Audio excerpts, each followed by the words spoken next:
છે। પણ જ્યારે હું સ્થાનિકના આપણા સમાજના ચૂંટાયેલા પ્રતિનિધિઓ જ્યારે ચૂંટણીની અંદર દારૂની રેલમછેલ કરે છે અને દારૂ પાઈને સમાજને ગેરમાર્ગે દોરીને તમે ચૂંટણીનો લાભ લઈ લો છો, ત્યારે તમે સાહેબ તમારો સ્વ બચાવ કેમ કરો છો? જ્યારે જો તમારે સમાજને જ સુધારવું હોય તો તમારે ચૂંટણીની અંદર તમારે દારૂ પર પ્રતિબંધ મૂકવો જોઈએ। આના માટે તમે બાંયધરી કેમ નથી આપતા? મારો સીધો સવાલ છે કે આપણે સૌએ સમાજને સુધારવા માટે આવ્યા છે, તો સાહેબ અહીંયાથી ઉપસ્થિત મંચ પરથી એકેય ચૂંટાયેલો પ્રતિનિધિ એવું નથી કીધું કે અમે બાંહેધરી આપીએ છીએ કે અમે ચૂંટણીની અંદર ઉભા રહીશું તો અમે દારૂનું વિતરણ નહીં કરીએ। કેમ સાહેબ, ચૂંટણીની અંદર દારૂનું વિતરણ થશે તો સમાજ નહીં બગડે? મોફતનું પીસે છોરાતા તે સમયે ગેરમાર્ગે દોરાશે।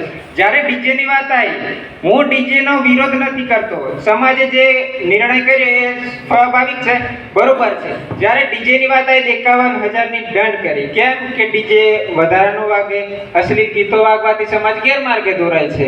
તો સાહેબ ચૂંટણીની અંદર દારૂ પાવામાં આવશે તો સમાજ ગેરમાર્ગે ન દોરાય?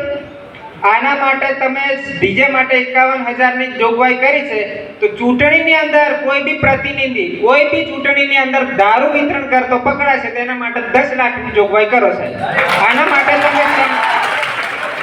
માટે જો તમે સંમત હોય તો હું તમને સાચા સમાજ સેવક માનીશ। આના માટે પહેલી ખરાઈ કરવી પડશે, બાકી હું આ બિલ તમે જો સમાજનું પાસ કરશો એ મેં ગ્રાહ્ય રાખું નહીં, મારા મંતવ્ય।